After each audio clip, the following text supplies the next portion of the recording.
కొంత వొకాబులరీ నేర్చుకుందామండి. ఆ వొకాబులరీలో మనం రిలేషన్స్ గురించి మనం నేర్చుకున్నామా? రిలేషన్స్ ఫాదరు మదరు, మా step mother, father mother, brother, sister, ఇవన్నీ మాకు తెలుసు కదండి అంటారు. అవన్నీ తెలుసు కదండి. కొన్ని ఉంటాయి, కొన్ని మనకు కొంతమందికి తెలియదు. వాటిని గురించి చెప్తున్నా.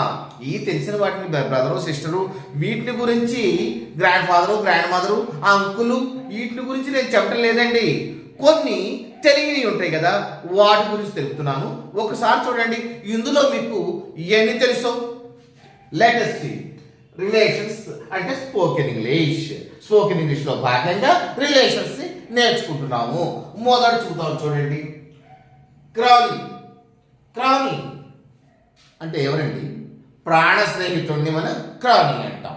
ప్రాణ స్నేహితుడిని క్రాలీ అనుకుంటారు కదండి. బాగా most most most dearest friends, ప్రాణ స్నేహితుడు. స్నేహితులని అందరం చెప్పుకుంటాం. మరి ప్రాణ స్నేహితుడు ప్రత్యేకమైన పేరు ఉండాలి కదా, దాన్ని మనం క్రాలీ అంటామండి. CROLY Crawley. ఎస్, మీకు ఇవి తెలుసు కదా. నీస్ అంటే తెలుసు కదా. నీస్, నీస్ అండి, అదేనండి. నీస్, నెఫ్యూ అవన్నీ లేవా? ఎస్ వాటండి. NICE నీస్ అంటేనంటే మేనకోడలు అండి. మేనకోడల్ని మనం ఏమంటాం? నీస్ అని అంటాం, అవునా కదా? ఎస్. అదేవిధంగా మేనకోడలు తెలిసినప్పుడు మేనల్లుడు కూడా తెలియాలి కదా. మరి మేనల్లుడిని ఏమంటాం? నెఫ్యూ. ఏమంటామండి? నెఫ్యూ. నెఫ్యూని, నెఫ్యూ అంటే మేనల్లుడు. స్పెల్లింగ్ ఏమిటి? NEPHEW nephew. కరెక్ట్ చేసుకున్నా. వేస్. నెఫ్యూ అంటే మేనల్లుడు. ఇప్పుడు 3 నేర్చుకున్నామండి. Crawley, knees, nephew.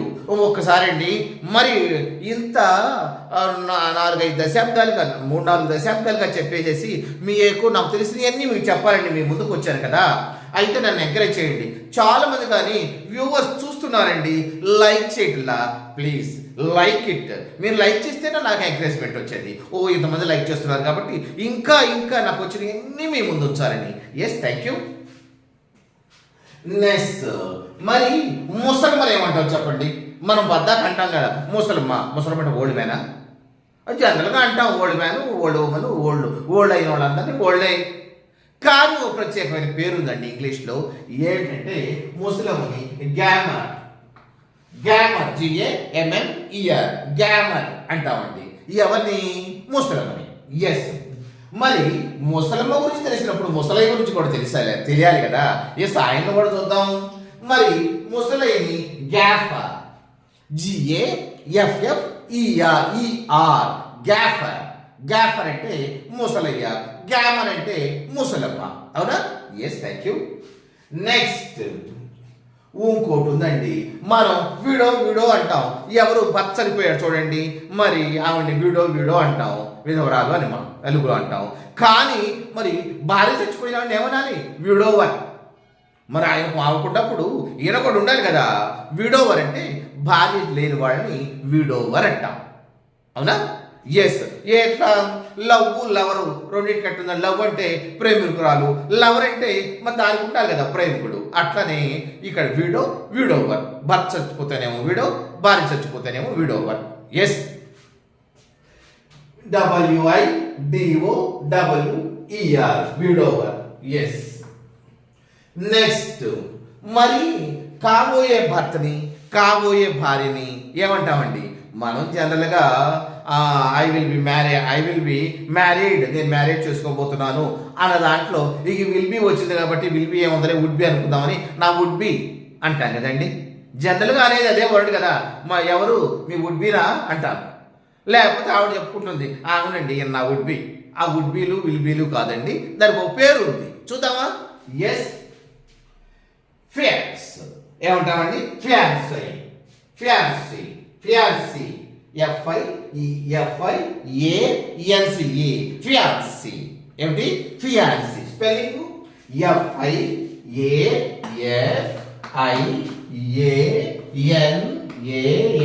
FIANANCE fiancee అంటే కాబోయే భర్త అండి. ఇంకా పెళ్లి చేసుకోవాలా? కాబోయే భర్త, అప్పుడే కుదుర్చుకున్నారనుకుంటాను. ఎస్. నెక్స్ట్, మరి కాబోయే భార్యను ఏమనాలండి? కాబోయే భర్తను మనం అనుకున్నాం, మరి కాబోయే భార్యను ఏమనుకోవాలి చూద్దాం. ఫ్యాన్సీ, ఇక్కడ ఏం లేదండి, ఇంకొక ఈ వచ్చేస్తుంది అంతే. ఫ్యాన్సీ, వాట్ ఈస్ ఫ్యాన్సీ అంటే కాబోయే భార్య, ఫ్యాన్సీ అంటే కాబోయే భర్త. కొంచెమే డిఫరెన్స్ వస్తుంది, ఈ ఉంటేనే వాడు, ఈ లేకపోతేనే ఈయన, అంతే. ఎస్. నెక్స్ట్ ఇంకోటండి, మరి తాతనేమో గ్రాండ్ ఫాదర్ అంటాము, ముత్తాతని ఏమంటాం, ఆ తండ్రిని ఏమంటాం, great grand father. Great grand father, ఆయనకంటే గ్రేట్గా, ఆయనకంటే పెద్దగా ఉంటాడు great grandfather, great grandmother. ఇవి మీకు తెలుసు కదా, ముత్తాత, అట్లా ముత్తాత వారినేమో గ్రేట్ గ్రాండ్ మదరు అట్లా అంటాం కదండి. Yes, great grand father. ఇక కోసనిన్లా అంటే తెలుసు కదా మీకు, తోడలుడు తెలుసురండి. సనిన్లా అంటేమో అల్లుడు, కోసనిన్లా అంటేమో తోడల్లుడు, అంతే కదా. సనిన్లా అల్లుడండి, కోసనిన్లా అంటేనేమో తోడలుడు. ఎస్, కోసనిన్లా తోడలుడు. COSON, son, INLAW. తోడల్లుళ్ళు ఫ్లోరల్ చెప్పాలనుకోండి, అలాగే ఎస్ తగిలిస్తాం. ఇక మిగతా ఏటికి ఎస్ తగిలించాం. కోసనిన్లాస్, తోడల్లుళ్ళు. ఎస్. నెక్స్ట్, చిన్న బిడ్డ ఉంది కదండి, దాన్ని ఎప్పుడే పుట్టిన బిడ్డని ఏమంటామంటే చంటి బిడ్డ అంటాం.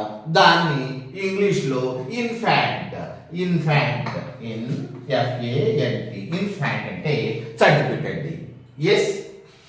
ఇక వీళ్ళందరూ మా సంతతండి అంటాం.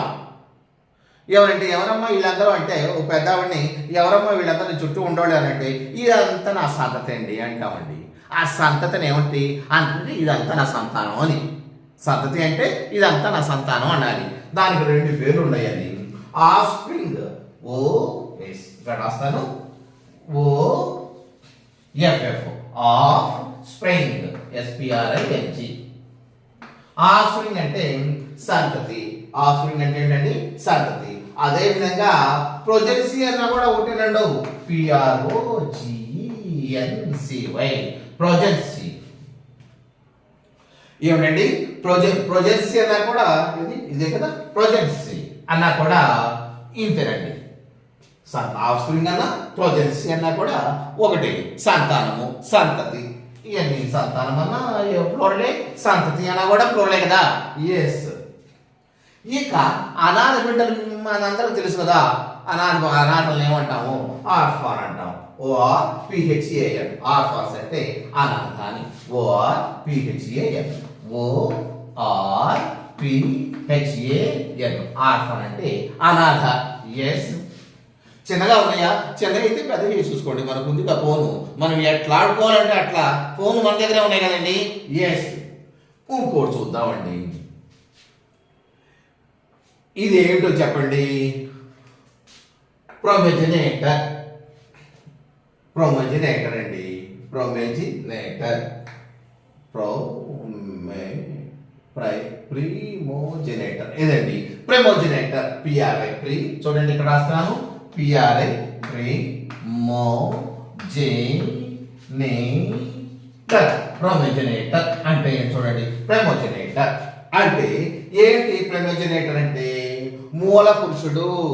మాకు మూల పురుషుడు ఎవరంటే ఒక ఫోటో పెడతాం, ఈయనండి మా అందరికి మూల పురుషుడు, ఆయన ద్వారా మేము అంత సంతతి పెరిగామండి, ఎంతమంది, ఎప్పుడో పుట్టాడు మాకు మూల పురుషుడు ఈయనే అని చెప్తాం కదా. అటువంటి వారిని ఏమంటాం? ప్రిమోజినేటర్. ప్రిమోజినేటర్ అంటే మూల పురుషుడు అని. అర్థమైందా? Yes, thank you. నెక్స్ట్ ఇది కూడా అండి, ప్రొజెనిటర్. ప్రొజెనిటర్, ప్రొజెనిటర్, ప్రొజెని, ఇది కొంచెం సైలెంట్ పలుకుతుందండి ఆయన. ప్రొజెనిటర్, ప్రొజెనిటర్ అంటే పూర్వీకుడు. మూల పురుషుడికి పూర్వీకుడు కొంచెం తేడా ఉందండు. మూల పురుషుడు అంటే ఎప్పుడో తరాల నుంచి ఒక అతను చెప్పుకుంటూ వస్తున్నాం. పూర్వీకుడు అంటే కొంత 2-3 తరాల ముందు వాళ్ళని కూడా పూర్వీకులు, మా పూర్వీకులు. అని చెప్పుకుంటాం కదా. ఇక్కడ నుండి ఎక్కడో స్థిరపడ్డ వాళ్ళని కూడా అక్కడికి వెళ్ళినప్పుడు వాళ్ళు తెలిసారనుకోండి, ఓ వీళ్ళందరూ మన పూర్వీకులు అని చెప్తాం కదా. అట్లా పూర్వీకులు అంటే ఏంటంటే ప్రొజెనేటర్. ప్రొజెనేటర్ని అంటే పూర్వీకుడు అంటాం. ఎస్. నెక్స్ట్ ఇందాక చెప్పాం కదా, విడో అంటే భర్త పోలేడు, విడోవర్ అంటే భార్య లేదు, వాళ్ళని విడోవర్, విధవ పురుషుడు. నెక్స్ట్ మాకు ఇతను బాగా నాకు ఆప్తుడండి, ఇతను నాకు రైట్ హ్యాండ్ అండి అంటాం కదా, ఆప్తుడు. దాని ఇంగ్లీష్లో ఏమంటామంటే ఇంటిమేట్ అంటామండి. ఇంటిమేట్. ఇంటిమేట్ అంటే ఆప్తుడు అండి. ఆప్తుడు అంటే మనం చెప్పుకుంటామండి, ఏమండి వీడేనండి రైట్ హ్యాండ్, రైట్ లెఫ్ట్ రెండు హ్యాండ్లు వీడేనండి అంటే బాగా ఆప్తుడు, కావలసిన వాడు. ఎస్, అతన్ని ఇంటిమేట్ అంటామండి. ఇంటిమేట్ అంటే ఆప్తుడు. నెక్స్ట్ ఈ మనందరూ తెలుసు కదా, ఓ మొత్తం వస్తుంటారు సిస్టర్స్ బ్రదర్స్ వీళ్ళందరూ కూడా, వాళ్ళందరినీ కలిపి ఏమంటామండి సిబ్లింగ్స్ అంటాం. తోబుట్టువులు. తోబుట్టువులు ఏమంటామండి సిబ్లింగ్స్ అంటాం. సిబ్లింగ్స్. SIBBLINGS. సిబ్లింగ్స్ అంటే తోబుట్టువులు అండి. అరే థ్యాంక్ యూ. సిబ్లింగ్స్ తోబుట్టువులు. ఎగ్ ఇదంతా మా సంతానం అంటే ఇందాక చెప్పాను కదా, ప్రొజెన్సీ అంటే సంతానం అని. ఇక్కడ కూడా వచ్చేసింది కదా, ఏది ఆఫ్ స్ప్రింగ్ అన్నా ప్రొజెన్సీ అన్నా ఒకటేనండి. ఆఫ్ స్ప్రింగ్ స్ప్రింగ్ అన్నా లేకపోతే ప్రొజెన్సీ అన్నా ప్రొజెన్సీ సివై అన్న రెండు కూడా సంతానం సంతతి ఇట్లా చెప్పుకునే సందర్భంలోని వాటిని వాడతామండి. నెక్స్ట్ ఈడేనండి నా వారసుడు, నా ఆస్తికి మొత్తం వీడే వారసుడు అనుకుంటాం కదా. ఎస్, అప్పుడు ఏమంటాం హెయిర్. హెయిర్ HEIR హెయిర్, నా వారసుడు. చాలా మంది వారసులు ఆస్తులకే ఉంటారు, వాళ్ళ అప్పులు కూడా వారసులేనండో గుర్తుంచుకోండి. ఎస్, హెయిర్ అంటే వారసుడు. ఎస్. ఎస్. ఇప్పుడు మనల్ని పోషించే పోషకులు ఉంటారు కదా, ఇప్పుడు రాజుల కాలంలో కూడా ఉండేవాళ్ళు, ఇప్పుడు కూడా మనం పోషించేవాళ్ళు ఉంటారు కదా. ఎస్, ఆ పోషకుడిని ఏమంటామంటే మనం ఇంగ్లీష్లో నరిషర్. నరిష్ అంటే పోషించడం, నరిషర్ అంటే పోషించేవాడు. నరిష్ అంటే పోషించడం, నరిషర్ అంటే నవ్వును కాబట్టి పోషకుడు. పోషకుడు. పోషకుడు అంటే తెలుసు కదా, పోషించేవాడు, పోషకుడు. ఎస్. నరిషర్ అంటే పోషకుడు అండి. ఎస్. మనం ఒకటి చెప్తాం చూడండి, ఏమని చెప్తాం, కార్డు మీద రాస్తాం. ఏమిటి ఆ చివర వీళ్ళందరూ కాంప్లిమెంట్స్తో with best compliments of kin and kids అని రాస్తాం కదా, పెళ్లి కార్డు మీద with best compliments of kin and kids అని రాస్తాం కదా. కిన్ అండ్ కిడ్స్ అంటే ఏమిటి, kin and kith, kin and KITH. Kin and kith అంటే ఏంటండి, బంధుమిత్రులు. బంధుమిత్రులు. బంధుమిత్రులు ఏమంటామంటే కిన్ అండ్ కిత్ అంటాం. మీ అందరూ తెలిసిందేనండి. తెలిసిన మరి ఒక్కోసారి గుర్తు రావు కదా, ఇటువంటి ఎవరెడీగా ఉంటే అన్నీ గుర్తొస్తాయి కదా. అందుకని అది చూడండి. చూడటమే కాదు, చాలా మంది చూస్తున్నారు. మీరు లైక్ చేయాలి, తప్పకుండా లైక్ చేయాలి. మీకు ఎవరైనా ఫ్రెండ్స్ ఉంటే షేర్ చేయండి. చేస్తారు కదా. మీరు నన్ను ఎంకరేజ్ చేయాలంటే, నేను ఇటువంటి చాలా మీకు చెప్పాలంటే మీరు చేయాలండి. చేయకపోతే ఎట్లా, నాకు ఎంకరేజ్మెంట్ రాదు కదా. Thank you. Kin and kith బంధుమిత్రులు. ఇక ఇంకోటి ఉందండి, stepmother. Stepmother, stepfather. Stepfather మీకు తెలుసు కదా, స్టెప్ బ్రదరు, ఇవన్నీ stepfather, stepmother, stepbrother, stepsister. ఈ స్టెప్లు ఉంటాయి కదా, ఒకటో స్టెప్, రెండో స్టెప్లు. ఏ స్టెప్పులు, మన అమ్మగారు ఉన్నారనుకోండి, మన నాన్నగారు కాకుండా ఇంకొక ఆవిడని ఏదో చేశారనుకోండి, వాళ్ళ పుట్టినోళ్ళు అందరూ కూడా మనకు స్టెప్ బ్రదరు, స్టెప్ మదర్ అవుతారు. ఆవిడేమో స్టెప్ మదర్ అవుతుంది, పుట్టినోళ్ళు ఏమో స్టెప్ సిస్టర్, స్టెప్ బ్రదర్ అవుతారు. ఎస్. స్టెప్ మదర్ అంటే సవతి తల్లి అండి. స్టెప్ మదర్, ఇది స్టెప్ డాటర్, ఇవన్నీ తెలుసు కదండి. స్టెప్ సన్, స్టెప్ మదర్, ఇవన్నీ మీకు తెలుసు కదా. లవ్ అంటే తెలుసు, ఎవరు ప్రేమికురాలు, లవర్ అంటే ప్రేమికుడు. ఇవన్నీ ఇవి మీరు అందరికీ మీకు ఇష్టమే అనుకుంటాను. ఎందుకంటే కొంచెం కొత్త ఏరేరి మీకు కొన్ని రాశాను. ఈ రిలేషన్షిప్లో చిన్నవి కాకుండా గ్రాండ్ మదర్, గ్రాండ్ ఫాదరు, ఇవన్నీ కాకుండా కొంచెం ఇంపార్టెంట్ రాశాను. లైక్ చేస్తారు కదా, ఎంకరేజ్ చేస్తారు కదా. ఎస్, లైక్ చేయండి. Thank you very much.